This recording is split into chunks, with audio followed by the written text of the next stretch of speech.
Selfish है उनका जो एटीट्यूड है कि आप अपने मुल्क का ख्याल करें, आप अपने बजाय ये कि अपोजिशन दुनिया में जहाँ नेशनल इश्यूज आती हैं वहाँ बिल्कुल मिल के चलती है और उसका यानी प्रोटेक्ट करने के लिए हर मुमकिन कोशिश होती है।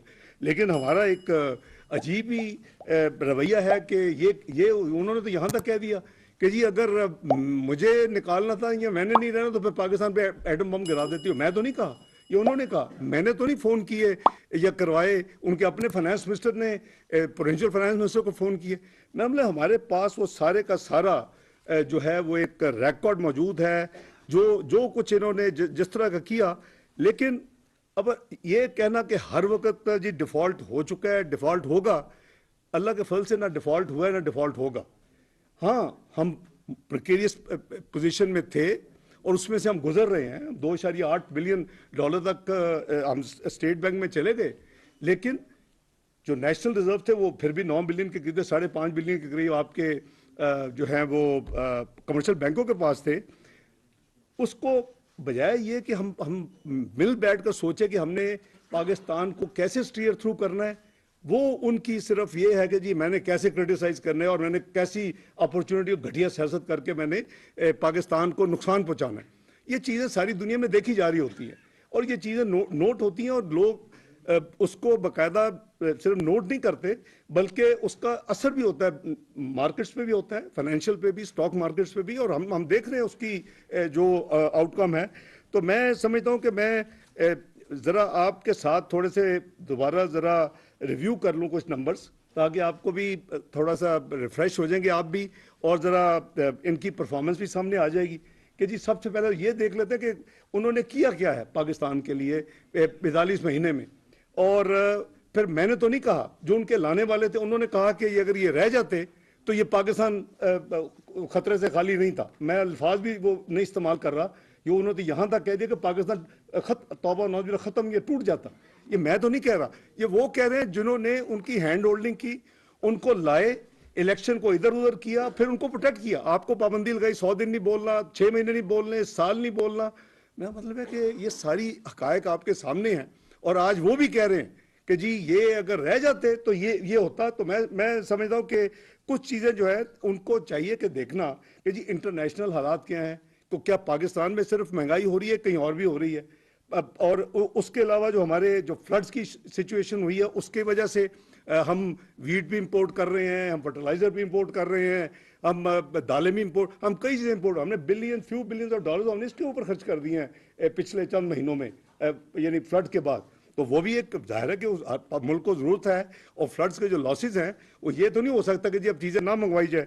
तो जो मिसमैनेजमेंट और जो बैड गवर्नेंस थी, वो मैं समझता हूँ कि वो वजह बनी है पाकिस्तान की इस पॉइंट के ऊपर आने पे। वो मैं ज़रा बाद में आपको थोड़ा सा मज़ीद आपसे अपने माइंड शेयर करूँगा, लेकिन पहले मैं उनके चंद जो उनके हैं ना जी की फिगर्स, वो मेरे ख्याल हम ज़रा रिफ्रेश कर लेते हैं कि जी किधर थे और किधर पाकिस्तान को ला के खड़ा कर दिया।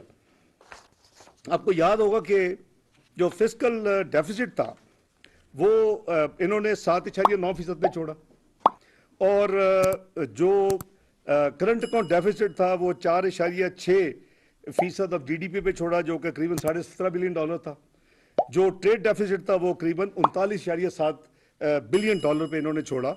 ये एक हकायक है जो कोई डिनाई नहीं कर सकता, ना खान साहब डिनाई कर सकते, ना हम में से कोई डिनाई कर सकता है।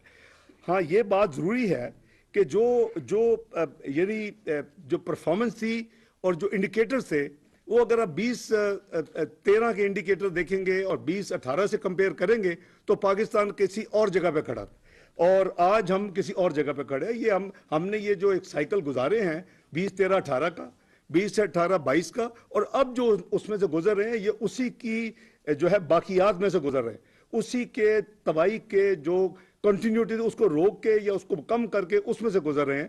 तो इसी तरह जो आपकी GDP ग्रोथ है, जो किसी भी मुल्क के लिए सबसे ज़्यादा ज़रूरी है, और उसी से आपकी खुशहाली होती है, उसी से आपकी तरक्याती काम चलते हैं, उसी से आपके लोगों को रोज़गार मिलता है, उसी आपकी फ़ीका सामने होती है। इन्होंने क्या किया, वो बहुत कहते हैं मैंने तो बहुत हाई जीडीपी ग्रोथ छोड़ी थी। ओ भाईजान, हमारी एवरेज जो थी 5 साल की 4.7% थी। नंबर आपके पास है, इकोनॉमिक सर्वे आपके पास है, यू हैव एन एक्सेस। और आपकी जो एवरेज है, हालांकि लो बेस के ऊपर आपने जब 51 बिलियन तबाही की जीडीपी की एक साल में डॉलर की, तो उसके नतीजे में आपका फिर बेस लाइन हुई, तो वो उसको भी छोड़े, सिंपल एवरेज निकाल लें, इनकी 3.5 है भाई। 4.7% जीडीपी ग्रोथ एवरेज एक गवर्नमेंट की अच्छी है, या 3.5 आप कहते हैं ये गवर्नमेंट तबाही कर रही।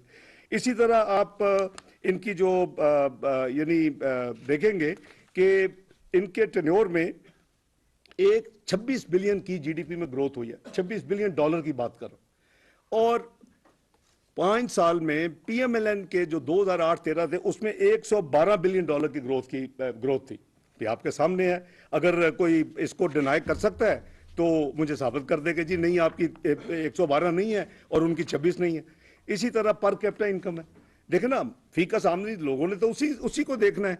तो हमने जो 1399 डॉलर से पकड़ा और 1768 पे लेके गए 5 साल में, 1389 डॉलर पर कैपिटा से 1768 1768, तो इसका मतलब 27% हमने इजाफा किया।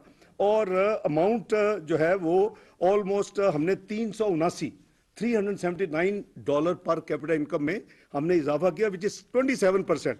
अब इनकी देख लें आप, यानी 42 महीने में इन्होंने सिर्फ $30 का इजाफा किया। उसमें 1768 था हमारा, उसको 1798 पर कैपिटा पे आमदनी छोड़ के गए। क्या ये कोई सेलिब्रेट करने का मुकाम है? और हमें कोई मुर्दे इल्ज़ाम ठहराने का इल्ज़ाम है? अल्हम्दुलिल्लाह हमने परफॉर्म किया, हमने पाकिस्तान को ये नंबर दिए। ये बिल्कुल भूल गए हैं कि पाकिस्तान में ये हुकूमत के आते ही एक फ्लड्स का एक कैटास्ट्रोफी हुई, और उस फ्लड्स के नतीजे में 30 अरब से ज़्यादा डॉलर के पाकिस्तान के लॉसेज हुए हैं। और हंड्रेड्स ऑफ बिलियन जो है उसके लिए रिक्वायर्ड थे रेस्क्यू इमीडिएटली और हेल्प के लिए। वो अल्हम्दुलिल्लाह कई 100 अरब खर्च हुए और खर्च होंगे, लेकिन जो हमारी रिक्वायरमेंट अगले 3 से 4 साल वो 16 अरब डॉलर की है। ऑलमोस्ट आप कह लें कि 4000 अरब रुपए की है। और 16 अरब डॉलर जो है वो हम बैनुल कौमी यानी ये ऐलान कर चुके हैं जिनेवा कॉन्फ्रेंस में कि आधे हम खुद करेंगे और आधे जो है वो हमें यानी सपोर्ट मिले, चाहे वो लोन्स हो, ज़ाहिर है मोस्टली तो प्रोजेक्ट लोन्स ही डिक्लेयर हुए हैं जो सपोर्ट मिली है। तो लेकिन अल्लाह का शुक्र है कि 8 बिलियन की जो रिक्वायरमेंट थी उससे कहीं ज़्यादा जिनेवा में प्लेजेस मिले, और वो इंशाल्लाह। लेकिन मैं जो जिस रेफरेंस से बात कर रहा हूँ कि पाकिस्तान इस कैटास्ट्रोफी से गुजरा है, वो उसके अपना है कि जी पिछले साल करीबन 14.3% जो फूड की जो मेन कमोडिटीज है उसमें 2021 और 2022 के दरमियान जो इंक्रीज आई है, तो पाकिस्तान के ऊपर तो उसका इफेक्ट हुआ ही है। यानी आपका फ्लड्स की वजह से, जैसे मैंने अर्ज़ किया कि आपकी काफ़ी यानी फसलें तबाह हो गई। हमें अपना जो चीज़ें हम नॉर्मली नहीं मनाने की ज़रूरत होनी चाहिए, उसमें गंदम है, उसमें हमारे कुछ यानी और चीज़ें पल्सेस हैं उसमें। तो ये चीज़ें वो हैं जिसकी वजह से हमें ऑब्वियसली फॉरेन एक्सचेंज खर्च करनी चाहिए, तो की है। लेकिन वो जो ये फरमाते हैं कि जी गरीब आदमी की कमर टूट गई, तो वो बिल्कुल इस जो हमारी इन्फ्लेशन है वो इस वक्त 26%, करीबन जुलाई से फरवरी का जो नंबर है वो 26.2% है। यहाँ आई एम श्योर सब लोग अप टू डेट हैं। एवरेज जुलाई से फरवरी की बात कर रहा हूँ अब सनाउल्लाह साहब। तो आपकी जो कोर इन्फ्लेशन है, दुनिया में कोर इन्फ्लेशन मैटर्स, बाकी तो इंपोर्टेड है। तो जो कोर इन्फ्लेशन है आपकी, और उसका जो आपका जो रेट है वो एवरेज 19% है, यानी बिटवीन अर्बन एंड रूरल उसकी 19% के करीब है। तो मेरा मतलब है कि ग्लोबल मैंने आपको नंबर एफए को दे दिया है, तो क्या पाकिस्तान उसको अवॉइड कर सकता है? और खासकर फ्लड्स के बाद जो तबाही हुई है तो आप अवॉइड ही नहीं कर सकते थे। हाँ, जो कम तरीन लोग हैं, मैं तो लफ्ज़ गरीब का भी यूज़ नहीं करता, जो हमारे बिस्प के बेनिफिशरीज हैं, उनके लिए हमने अभी जब आईएमएफ के साथ नेगोशिएट किया, टैक्सेस जो लगाने की बात हो रही थी, वो उसकी अलग कहानी है।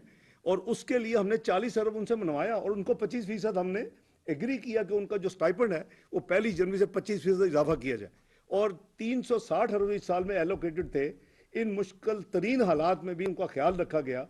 और हमने उसको 400 अरब किया और उनकी कॉन्सेप्ट हमने ली उनके जाने से पहले। पार्ट ऑफ दी ये इस रिव्यू का हिस्सा है 9वें का, और उनको जितने बेनिफिशरी हैं उनको 25% 1 जनवरी 2023 से ये इंक्रीमेंट उनको मिलेगी और मिल रही है। इसी तरह आपका किसान पैकेज आपको मैं शेयर कर चुका हूँ कि 2000 अरब से ज़्यादा वो था। वो जाहिर के फार्मर जो है वो भी उनकी हैंड होल्डिंग और सारा आपने देखा कि 400 अरब के तो उसमें क्रेडिट लाइन बढ़ाई गई, कई उसमें फैसिलिटीज दी गई। 1819 अरब तो क्रेडिट लाइन थी, पर यूनिट जो है उनका पीएयू जिसके ऊपर लोन्स होते हैं उसको इंक्रीज किया गया, 10,000 किया था 4,000 से हमने। तो ये सारी चीज़ें किस लिए की गई कि भाई जो कुछ हो सकते हैं हुकूमत को चाहिए कि जी जो कम आमदनी वाले लोग हैं, जो हमारे किसान मजदूर ये बहन भाई उनकी मदद करें, वो हम कोशिश कर रहे हैं। जाहिर है कि एक प्रोग्राम में भी हैं, एक कंस्ट्रेंट भी है, फिजिकल हालात भी इतने कंफर्टेबल नहीं है, लेकिन उसके बावजूद ये सारी चीज़ें की जा रही हैं। इसी तरह जो हमारी जो कंपैरिजन जब मैं करता हूँ तो हमारा जो टेन्योर का जो सीपीआई जो थी मैक्सिमम वो 8.6% थी, और आपको याद होगा कि मिनिमम 2.9% थी। अभी इनका टेन्योर देख लें तो इनकी मिनिमम 6.8 थी और इनकी मैक्सिमम 12.2 थी। अब कोई इंडिकेटर चेक कर लें कि जी जो कंज्यूमर प्राइस इंडेक्स है। इसी तरह आप फूड इन्फ्लेशन देख लें कि हमने 9% के करीब थी जब हम आए 2013 में, उसको हम 2.1% पे लेके गए अल्हम्दुलिल्लाह ग्रेजुअली, और अभी इनकी मिनिमम 4.6 रही है 4 साल में और इनकी मैक्सिमम 13.6% है। तो मतलब कोई इंडिकेटर तो बता दो भाई जो आपने बहुत अच्छा काम किया और ये हुकूमत मुस्लिम लीग नून पहले या अब ठीक काम नहीं कर रही। इसी तरह जो ट्रेड डेफिसिट है वो हमने 30.9 बिलियन डॉलर पे छोड़ा था 2018 का, इन्होंने 39.7 बिलियन डॉलर पे छोड़ा ट्रेड डेफिसिट। आप करंट अकाउंट डेफिसिट देख लें, हमने 19.2 बिलियन में छोड़ा था। ये सबसे ज्यादा प्रोपेगेंडा था जी हमने करंट अकाउंट डेफिसिट नीचे लिया, हमने करंट अकाउंट डेफिसिट नीचे लिया, लेकिन उसकी भी तवाई करके गए जाने से पहले 17.4 बिलियन डॉलर पे छोड़ा। जो 19.2 billion dollar current account deficit था तो उसका तो हमारे भी पहले 3 साल 4 बिलियन था, और हम तो जस्टिफाई करते हैं कि भाई हमारा चौथे साल में 12 बिलियन डॉलर क्यों हुआ, हमारे 5वें साल में 19.2 क्यों हुआ। हमने क्या पाकिस्तान में लोड शेडिंग खत्म नहीं करनी थी? हमें अंधेरों 18 घंटे की लोड शेडिंग के साथ मुल्क चलाना था? क्या हमने पाकिस्तान के जो सिक्योरिटी रिक्वायरमेंट्स उसको पूरी नहीं करनी थी? क्या हमने जो हमारी यानी कैपिटल इन्वेस्टमेंट है प्लांट मशीनरी इस तरह का 26% तो प्लांट मशीनरी ज्यादा आई है उस पीरियड में। तो बात यह जी कि आप कोई भी इंडिकेटर देखेंगे, हाँ इनके नॉन सीरियस एटीट्यूड से ये कभी तो उनको प्रपोजल देते हैं कि चले फ्लाक मुल्क में जाके हम एक ट्रायंगुलर एक इन्वेस्टमेंट कॉन्फ्रेंस करते हैं, फिर आप उसे रिगल आउट कर जाते हैं। कभी आप उनकी गाड़ियां चलाते हैं, कभी आप उनको आंखें दिखाते हैं।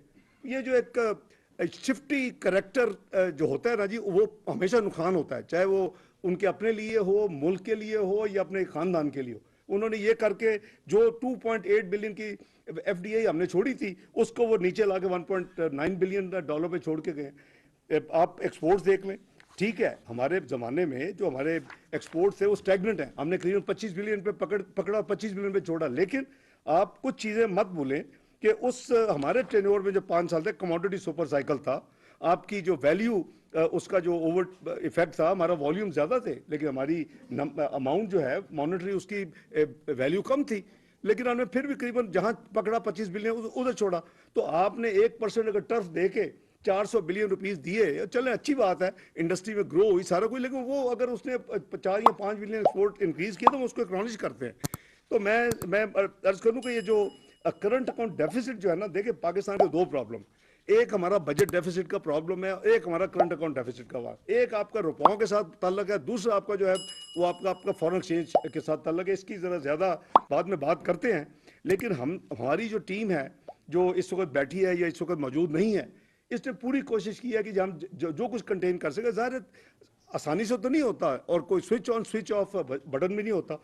हम कम से कम जो पिछले इसी पीरियड का जो पहले 7 महीने का था जो 11.6 बिलियन डॉलर था, उसको हम रिड्यूस करके 3.8 बिलियन डॉलर पे लेके आए। इसका मतलब है 67% इसमें रिडक्शन है। और अगर आप ट्रेड डेफिसिट देखें, वो मैंने जैसे अर्ज किया कि वो भी अब नीचे आके करीबन 21.3 बिलियन डॉलर है, as compare to 31.9 billion dollar same period last year. आपकी जो है एक्सपोर्ट इंपोर्ट्स में भी उसमें बिल्कुल कमी आई है। मैं ये नहीं कह रहा कि कमी नहीं आई, लेकिन अगर आपकी एक्सपोर्ट 8.7% कमी हुई है तो आपकी इंपोर्ट जो है वो 23.6% से कम हुए हैं। और नंबर अगर आपका यानी 20.6 बिलियन की एक्सपोर्ट 18.8 है, एक ग्लोबल एक फिनोमेना है और उसका असर पाकिस्तान पे है। और इसी तरह इंपोर्ट जो है वो हमारा 52.5 बिलियन डॉलर की जो हमारी इंपोर्ट थी पिछले साल, वो अब अल्हम्दुलिल्लाह 40 बिलियन पे है। मैं सिर्फ ये इसलिए आपको फिगर्स दे रहा हूं कि एक स्वीपिंग स्टेटमेंट देना कि रुपी स्लॉटर्ड और ये हो गया वो हो गया, तो भाई आप जिम्मेदार हैं उसके। मैं उसमें जरा मैं ब्रॉडर बात कर दूं, मैं नंबर्स आपसे जरा कंप्लीट कर लूं जी। इसी तरह ये जो हमारे फॉरेक्स रिजर्व्स की बात हो रही है कि जो उसमें कमी है, भाई क्यों कमी है कि आपने पहले एक प्रोग्राम किया, उसकी आपने कंडीशंस मानी, कौम को आपने प्लेज कर दिया, आने वाली हुकूमत को प्लेज कर दिया, उसको आपने ना सिर्फ इंप्लीमेंट नहीं किया बल्कि उसको रिवर्स कर दिया, पाकिस्तान की क्रेडिबिलिटी को जीरो कर दिया। कोई पाकिस्तान को एतबार करने के लिए तैयार नहीं है जब तक आप कर ना दें। जो प्रायर एक्शंस बोर्ड में जाने से पहले होते थे वो प्रायर एक्शन अब स्टाफ लेवल एग्रीमेंट से पहले करने की हमें यानी मजबूरी हो गई। तो ये आपके किए धरे खान साहब, ये इस हुकूमत ने नहीं ये सारी मुश्किलात पाकिस्तान के लिए पैदा की, लेकिन आप कम से कम खामोश तो रहें। आप अपने लूज टॉक का करने और लूज ट्वीट्स करने बंद करें। आप या तो आए, मैं आगे भी कहा था, आए हम ले लें अपने सारे अफलातून, आज हम लाइव मुकाबला कर लें, हम बात कर लेते हैं कि जी आपने क्या किया और हमने क्या किया और हम क्या कर रहे हैं। आप ओ भाई, अगर कोई भी होता हमारी जगह पे, अगर कोई ना आता तो ये तो पता नहीं क्या क्या कुछ हो चुका होता। अल्लाह माफ करे, अल्लाह ना करे कभी हो। और मैंने उनके अपने लाने वाले को कोट किया कि जो मेन उनको लाने वाले थे कुछ लोग, उन्होंने कहा है और आप पे अखबारों में छपा है कि जी अगर ये इंसान रह जाता चंद महीने और तो पाकिस्तान शायद खुदा ना खास्ता, अल्लाह ना करे कभी ऐसा हो कि पता नहीं उसके साथ क्या हो जाता। तो ये मैं तो नहीं कह रहा भी, आपके अपने वेल विशर जो जिन्होंने इतनी प्यार मोहब्बत से आपको उठा के गोद में लाए थे, वो आपके मुतल्लक ये परफॉर्मेंस के बारे में कह रहे हैं कि जी आपकी इतनी घटिया परफॉर्मेंस हो गई थी। इसी तरह फॉरेन एक्सचेंज रिजर्व जो है वो मैं जैसे अर्ज किया कि हमने इस वक्त जो है वो आपको पता ही है कि करीबन 2 हफ्ते पहले ये 2.8 बिलियन टच कर गए थे, अभी 3.82 बिलियन स्टेट बैंक के पास अल्हम्दुलिल्लाह पहुंच चुके हैं और कमर्शियल बैंक जो हैं वो 5.44 बिलियन है एज ऑफ नाउ। तो ये करीबन 9.26 बिलियन के रिजर्व्स हैं, लेकिन ये इसमें मजीद इंशाल्लाह इजाफा होगा। मैं समझता हूँ कि चाइना ने बहुत दोस्ती का सबूत दिया है। हमने सबसे पहले मैं ये अर्ज कर दूं, हमने पेमेंट्स कितनी की, हमने करीबन इस वक्त जो पेमेंट्स की है फॉरेन एक्सचेंज की इस प्रोसेस में, वो हमारी 6,503 मिलियन यानी 6.5 बिलियन डॉलर हमने पेमेंट्स की हैं रिसेंटली। और ये इसमें से 1 बिलियन अगर आप वो सकूक को बॉन्ड जो था उसको निकाल दें, वो 5.5 बिलियन की हमने रीपेमेंट्स की हैं।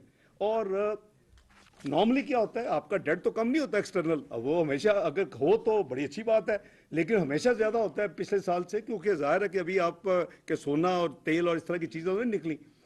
वो हमने जो पेमेंट्स की है उसमें 2 बिलियन हमने चाइना के बैंकों को दिए, चाइना डेवलपमेंट बैंक और ICBC, और करीबन 3.5 बिलियन के करीब हमने दिए अदर यानी UAE के और दूसरे बैंक्स, उसमें को स्विस भी थे। ये पेमेंट ड्यू थी और हर हुकूमत पिछली पेमेंट्स को ड्यू जो होती है उसको पेमेंट करती है, कोई अनयूजुअल नहीं है। लेकिन ये जनरली दोबारा या रिन्यू हो जाती हैं या रोल ओवर हो जाती हैं या आपको नया लेंडर रिप्लेस कर लेता है, आपका स्टॉक जो है वो कम नहीं होता। लेकिन इस वक्त एक्चुअली हमारा जो स्टॉक है वो अभी आपको मैं नंबर्स दूंगा, वो कम हुआ है इस पीरियड में जो खासकर ये हम गुजर रहे हैं। अगर ये पैसे वापस आ जाते तो आपके रिजर्व लेवल मच बेटर होते आज। तो इस हवाले से मैं समझता हूँ कि ICBC ने भी हमारी तमाम फॉर्मेलिटीज़ पूरी हो चुकी है as of last night. 1.3 billion हमने उनको पिछले चंद महीनों में वापस किया है, 500, 300 वो इसको वापस पाकिस्तान को दे रहे हैं। ये फैसिलिटी रिन्यू उन्होंने रोल ओवर कर दी है। ये 500 मिलियन अगले एक अपना वर्किंग डेज में हो सकते हैं, आज ही आ जाए, मंडे आ जाए, Tuesday, but it has been triggered. हमने सारी डॉक्यूमेंट मिनिस्ट्री ऑफ फाइनेंस से पूरी की है और उसके करीबन 10 दिन के अंदर अनदर 500, क्योंकि ये हमने पे भी तीन हिस्सों में किया है, 500, 500, 300 वापस भी वो इसी तरह करेंगे। लेकिन डॉक्यूमेंटेशन सारी की सारी 1.3 बिलियन की आईसीबीसी की हमारी अल्हम्दुलिल्लाह हो चुकी है। इसी तरह आपने एनर्जी सेक्टर में मैं आपको रिमाइंड कराऊंगा एनर्जी सेक्टर को, तो जो हमने 503 बिलियन का सर्कुलर डेट टेक ओवर किया था 2013 में, हमने जाते हुए उसको 1148 अरब पे छोड़ा। यानी 5 साल में जो इजाफा हुआ एनर्जी सर्कुलर डेट में वो 645 अरब। जो खान साहब की हुकूमत में जो नंबर्स हैं वो भी मैं आपसे शेयर कर लेता हूं। वो इन्होंने 1148 से पकड़ा और 2467 बिलियन रुपीस पे छोड़ा, जिसका मतलब है कि हमारा 645 अरब का जो डेट इंक्रीज है सर्कुलर डेट, इन्होंने 1319 अरब की डेट इंक्रीज की है अपने 4 साल में, यानी डबल है पर 4 साल में। तो ये भी उनकी एक मिसमैनेजमेंट है। आप गैस देख लें, वहाँ की जो हालत है, वहाँ भी करीबन 1700 अरब के सर्कुलर डेट है और 315 अरब की फ्लो थी कि उसमें हर साल ऐड होता जाना था। वो आपको पता है कि हमने जो रिफॉर्म्स तय किए हैं उसकी वजह से उसको ज़ीरो कर दिया गया है और वो अब दोबारा ऐड नहीं होगा। जो सर्कुलर डेट है उसको हम देख भी रहे हैं और इंशाल्लाह उसके ऊपर हम अमल भी कर रहे हैं। जो पब्लिक डेट लाइबिलिटीज मैं समझता हूँ वो बहुत ही खतरनाक सूरत हाल उसकी हुई है इस पीरियड में। अगर आप देखें कि जो पब्लिक डेट लाइबिलिटी जो थी, जिसका ये हर जगह पे जाकर जिक्र करते थे कि हम डेट ट्रैप कंट्री हैं और मैं 10,000 अरब अगर हुकूमत मुझे मिलेगी तो मैं कम करूंगा, फिर जब हम ये इलेक्ट हो गए तो फिर भी वही था 30,000 अरब डेट ट्रैप में है। वो ये 54,000 बिलियन पे छोड़ के गए, यानी 30,000 के पब्लिक डेट एंड लाइबिलिटीज को ये 54,000 बिलियन पे छोड़ के गए हैं और ये 79% इजाफा करके गए। ये एक तरफ 1947 से लेके 2018 तक का डेट और उसमें 79% इजाफा 4 साल में इस मुल्क में डेट का हुआ है। और वो इंक्रीज इन डेट और फिर miss handling of policy rate, जो कि 6.5% में मुस्लिम लीग नून ने छोड़ा था, वो इनके जमाने में कहां से चला गया। अब वो तो उसकी ऑफ शूट है जो कुछ हो रहा है, और उसको तो एक दिन एक महीने में तो ये एक साल में तो नहीं, ये टाइम लेता है ये सारी चीजें ठीक होने में। उसकी वजह से जो 1750 अरब में डेट सर्विसिंग होती थी वो 5,000 अरब से क्रॉस कर चुकी है सालाना। तो ये हमारी ब्लीडिंग है और मिसमैनेजमेंट इसका मेन इसकी वजह है। इसी तरह अगर प्योर पब्लिक डेट अगर मैं लाइबिलिटीज निकाल दूं तो इन्होंने 25 जो है ट्रिलियन या 25,000 अरब पे इन्होंने टेक ओवर किया था लाइबिलिटीज को निकाल के, जो कि पब्लिक डेट स्टेट ने पे कर रहा है। लाइबिलिटीज है वो जो भी इदारे हैं वो भी उसकी एडिड है, वो उन्होंने रुपए देने हैं तो वो उसका होगा, लेकिन उसका फॉरेन एक्सचेंज कवर का मसला ऑब्वियसली होता है।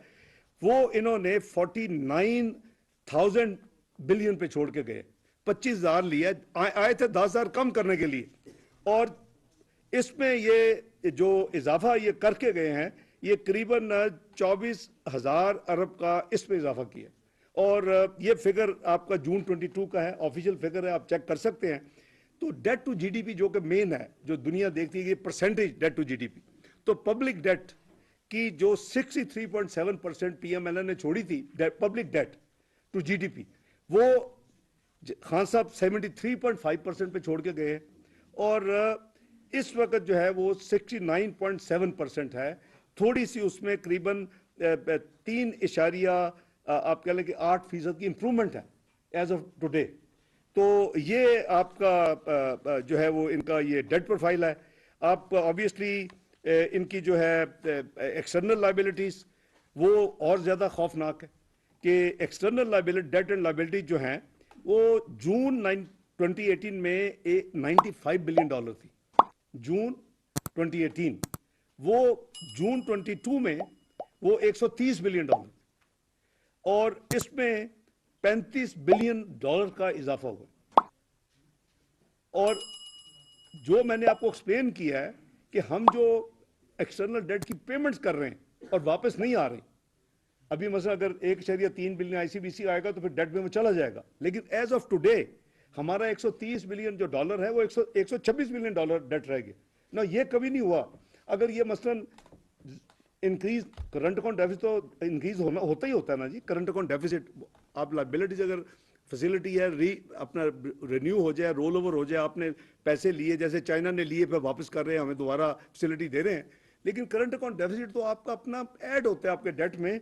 उसके बावजूद हमारा 4 बिलियन जो है वो external debt as of December 2022 उसमें कमी आई है। वो वजह सिर्फ वो है कि वो जो बैंकों के हमने जो पैसे दिए और वापस अभी तक नहीं आए, अगर ये ना होता तो आपके जो रिजर्व्स हैं इस वक्त 7.8% बिलियन पे होते, और आप कमर्शियल बैंक्स डाल लेते तो वो करीबन को 13-13.5 बिलियन डॉलर के करीब होते। तो मैं ये सारी चीज़ें इसलिए कर रहा हूँ कि मैंने कहा एक तो मैं नंबर्स आपको रिमाइंड करा दूं, दूसरा मुझे ये भी है कि मैंने जो कल की जो देखी हैं खबरें और उसमें रुपए की डिवैल्यूएशन की बातें हुई हैं, उसमें पॉलिसी रेट की बातें हुई हैं, जो इन्होंने भी ट्वीट की स्लॉटर हो गया, ये हो गया, वो हो गया। और भाई किसने इस मुल्क में मॉनेटरी पॉलिसी को सेपरेट किया? किसने लॉ में चेंजेस किए हैं? किसने इस मुल्क में अदारों में तब्दीलियां करके तो एक नया सिस्टम बनाया? मिनिस्ट्री ऑफ फाइनेंस फिस्कल जो है साइड की रिस्पॉन्सिबल है, और वो अल्लाह के फल से ये पहली दफा है कि एक सप्लीमेंट्री बजट आया, लेकिन टैक्सेस के जो हदफ है उसकी वजह से नहीं आया, वो एनर्जी डेट की वजह से आया कि एनर्जी डेट का जो फर्क था जो 855 अरब का, उसकी वजह से 170 के टैक्सेस लगे। इसलिए नहीं लगे कि एफबीआर अपने हदफ को पूरा नहीं कर सकेगा। तो बात यह है जी कि अगर ये रुपया जो नॉर्मल प्रोसेस में है वो चल रहा है, और पॉलिसी रेट भी है, एक इंडिपेंडेंट वहाँ एक बोर्ड बैठा हुआ है, और टू बी फेयर कि अगर 19% आपकी कोर इन्फ्लेशन है जो कि है, तो वो 20% उन्होंने किया है, तो ये हमारे सामने है। लेकिन बहुत ममालिक है जो नहीं करते। लेकिन क्या ये कोई मिनिस्ट्री ऑफ फाइनेंस या इकोनॉमिक टीम उसमें वो तो इंडिपेंडेंट है, वो तो अपने कानून अपना खान साहब के ज़माने में तब्दील हो चुका है। सो जो तब्दील हो चुका है, आपने ऑटोनॉमी दी है और रियल टर्म में दी है, तो फिर ऑपरेट हो रही है, उसको आप रिस्पेक्ट करें। फिर इस तरह की ट्वीट्स मत करें। आपने खुद ही जो कुछ किया है उसका फिर उसके आउटकम भी आपके सामने है। तो मैं समझता हूं कि उनको जिम्मेदारी का उनको एहसास होना चाहिए कि जब वो इस तरह की जो ट्वीट्स करते हैं या बयान देते हैं, ये मुल्क को नुकसान हो रहा होता है, ये मुझे नहीं हो रहा या किसी और पॉलिटिकल पार्टी को नहीं होना, ये पीएमएलएन को नहीं होना, ये मुल्क को। अब खुदा के लिए मुल्क का तो आप अपना ख्याल रखें। उधर आईएमएफ का रिव्यू फाइनल स्टेजेस में है, उधर आप इस तरह के बयान दे रहे हैं, इस किस्म की ट्वीट्स कर रहे हैं। आप क्या चाहते हैं? चाहते तो वही है वैसे जो उनके फाइनेंस मिनिस्टर फॉर्मर ने फोन करके कहा कि भी इसको ना होने दो, ये लेटर ना करना, कॉपरेट ना करना। तो असल में तो उनका हदफ वो है। तो मैं समझता हूँ कि जी ये जो हमारी बातचीत है, सिर्फ मैं क्लैरिफाई करना चाहता था कि ये नंबर्स आपके सामने हैं, और हमने तो कोई मार्केट में कोई डॉलर नहीं फेंके। इस मुल्क में बात होती रही कि जी $2 बिलियन इसहाक डार 2013 से 17 मार्केट में फेंकता रहा, उसको 104 पे रखने पे। ओ भाई, अगर आप 42 महीने में $2 बिलियन पर मंथ आपने नहीं फेंका, तो फिर तो आपका $84 बिलियन के रिजर्व में इजाफा होना चाहिए था। अगर 2 बिलियन हमारा खर्च नहीं हुआ, आप कहते हैं हमने नहीं किया, हाँ आपने जरूर खर्च किए। आपने जो डेट का जो बेड़ा गर्क किया, आपने जरूर उसको किया। अगर उसको देखा जाए तो उसमें जरूर निकलेंगे वो स्टेट बैंक इंडिपेंडेंट है। और अल्हम्दुलिल्लाह अभी तो आपको भी पता है, हमें भी पता है कि जो हमारी तो सवाल ही पैदा नहीं होता कि हमको इंटरवेंशन करें या उसकी हमारी को कैपेसिटी हो, जितने हम रिजर्व नीचे जा चुके हैं। तो ये कुछ जो चीज़ें थी, मैंने कहा कि मैं आपसे ये ज़रा शेयर भी कर लूँ अपना। और डिफ़ॉल्ट का मैं दोबारा रिट्रेट करूँगा कि काइंडली ये जो बात है जी कि डिफ़ॉल्ट ही हम बंद कर दें। कोई डिफ़ॉल्ट ना पाकिस्तान ने किया, ना इंशाल्लाह होगा। ये अल्लाह ताला ने, मैं आगे भी कहा था, उसको डिफरेंट ट्विस्ट दी गई। पता नहीं मेरी बात क्यों इतनी चुभती है। ओ भाई, अगर हम मुसलमान हैं तो कह रहा हमारा ईमान नहीं है कि अल्लाह ताला ने ये मुल्क बनाया था, अल्लाह ताला ने इसको बचाना है, अल्लाह ताला ने इसकी तरक्की करनी, वो भी हजम नहीं होती। उस पर भी जो एक कल्ट है वो शुरू हो जाती है, लो जी अल्लाह ताला ने छोड़ दिया, तौबा नौज भी लो, अल्लाह ताला भी छोड़ना है भाई। आप जो मर्जी कर लें, होना वही है जो अल्लाह ताला ने करना। तो मैं समझता हूँ जी कि ये कहना कि कोई, मैं कुछ जगह पे देखा जी, नो, इनका रोड मैप नहीं है, इनके पास पॉलिसी, और भाई सब कुछ है, लेकिन क्या मैं उसका इश्तिहार छुपाऊंगा अखबारों में, या मेरी टीम जाके उसको बांटे, इश्तिहार बांटे? हमारे पास सब कुछ है, हमारी गवर्नमेंट है, ये शहबाज शरीफ साहब प्राइम मिनिस्टर और जो हमारी कोलिशन गवर्नमेंट है उससे हर चीज तैयार है। वी विल टेक इंशाल्लाह पाकिस्तान को आउट ऑफ दिस क्वागमायर। आपने इस मुल्क को कोई कसर नहीं छोड़ी कि ये डिफॉल्ट करे, आपने कोई कसर नहीं छोड़ी कि मुल्क जो है वो खुदा न खास्ता तबाह हो जाए। और फिर आपको आपने पूरी कोशिश की कि ये ना हो, वो ना हो, आईएमएफ ना हो, ताकि वो वक्त आए जो आप सोचते हैं। आप पैटी सियासत के लिए मुल्क को कुर्बान करना आपके लिए मुश्किल ही कोई नहीं। तो हम तो अल्लाह माफ़ करे कभी सोच भी नहीं सकते। हर चीज़ अपने मुल्क में कुर्बान है और जान भी कुर्बान है। और मैं समझता हूँ कि ये जो साथी कहते हैं बैठ के उसमें टेलीविज़न पे रोड मैप भी है, पॉलिसी भी है, लेकिन ये पब्लिक ये अखबार में इश्तिहार नहीं दिया जा सकता। और उसकी आपको ये क्या ये रोड मैप पॉलिसी नहीं है कि अभी तक डिफॉल्ट नहीं हुआ? हर बंदे ने कह दिया कि डिफॉल्ट होगा, तो कैसे बच गया भाई? कुछ कर रहे हैं ना, मैनेज कर रही है पूरी टीम मैनेज कर रही है, मिलकर कर रहे हैं, बचा रहे हैं अल्लाह के फल से। कोई एक आप मुझे एक पेमेंट दिखा दें कि जो एक ग्लोबल मल्टीलैटरल या बायोलैटरल ड्यू हो तो हमने पे ना की हो। हर पेमेंट की है, हर लायबिलिटी पे कर रहे हैं। तो आपने पेट पे पत्थर बांधा हुआ है। अपनी एलसीज जो गैर जरूरी है उसको नहीं, स्टेट बैंक उसको प्रायोरिटी में सबसे नीचे रखा हो तो ठीक रखा हुआ है भाई। अगर देखें हमारा जो ये मसला है, हम जो एक्सटर्नल अकाउंट जो है ना, वो मैं जैसे कहा था कि एक हमारा बजट डेफिसिट है वो मैनेजेबल है, वो ठीक है, क्योंकि वो आपकी अपनी करेंसी है। जो हमारा एक्सटर्नल है हमें उतना खर्च करना चाहिए जितना हमारे रिसोर्सेज हैं, इसको हमें मैनेज करना पड़ेगा, वरना हम ब्लैकमेल होंगे। और ये इसकी जो है अशद जरूरत है। और काश के 5 साल पहले मेरी बात सुन ली जाती इस मुल्क में, और मैं जो कहता था कि उतना हम खर्च करें जितना हम अफोर्ड कर सकते हैं, तो आज पाकिस्तान यहां नहीं खड़ा होता। मैं किसी से डिबेट करने के लिए तैयार हूं, मेरे साथ आ जाए जो जिन्होंने मेरी बात नहीं मानी। हमने वो खर्च किया जो हम अफोर्ड नहीं कर सकते थे। आज हम इसीलिए दरबदर होकर अपने फॉरेन एक्सचेंज को ढूंढ रहे हैं। मैं मशकूर हूं कि जो अदारे हैं उनकी जो लीडरशिप है, they are fully cooperating now. They believe के पाकिस्तान को हमने सेल्फ रिलायंट बनाना है। दे बिलीव कि हमने वही खर्च करना जो हम अफोर्ड कर सकते हैं। मैं उनको कॉम्प्लीमेंट करता हूं।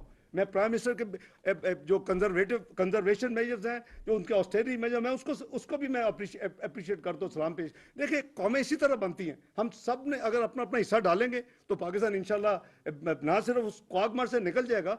क्या यही पाकिस्तान नहीं था जो 24वीं मैशत था दुनिया की? क्या कैसे ये 47वीं मैशत बन गया एक कलील 4 साल के अरसे में? क्यों?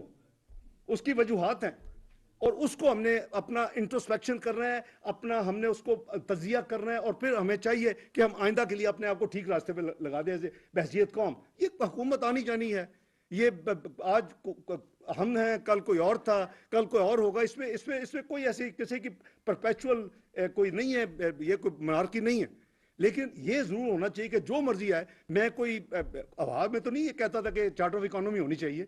अगर हुई होती, मेरी बात मानते 20, 13 में, 14 में, 15 में, 16 में, 17 में, तो कम से कम आवाम आपको पकड़ती कि आपने ये साइन किया था, आप क्यों इसको कर रहे हैं, डिरेल कर रहे हैं, ये इसको फ्लाउट कर रहे हैं। नहीं किया।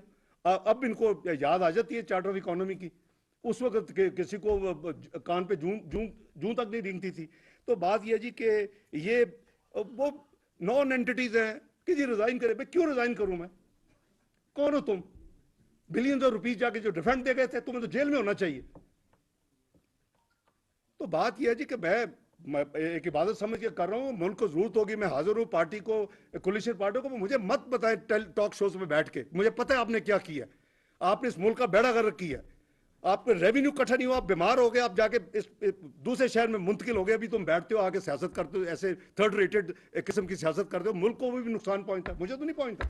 मुझे क्या फर्क पड़ना है? मैं तो अल्लाह के फल से, मेरी तो सैलरी भी आज से 30 साल तक हमेशा चैरिटेबल कामों में जाती है, या किसी हॉस्पिटल में जाती है, या यतीम खाने में जाती। मैं अपने मुल्क के लिए कर रहा हूँ। तो मुझे अगर अपना इस पीडीएम ने, हुकूमत ने मुझे एक जिम्मेदारी दी है, मैं पूरी कोशिश कर रहा हूँ। ये अमानत है, कौम की अमानत है, पीडीएम हुकूमत की अमानत है। अल्लाह ताला ने जितना काम लेना है।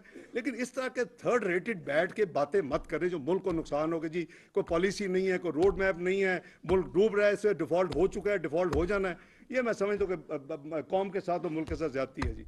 बहुत शुक्रिया।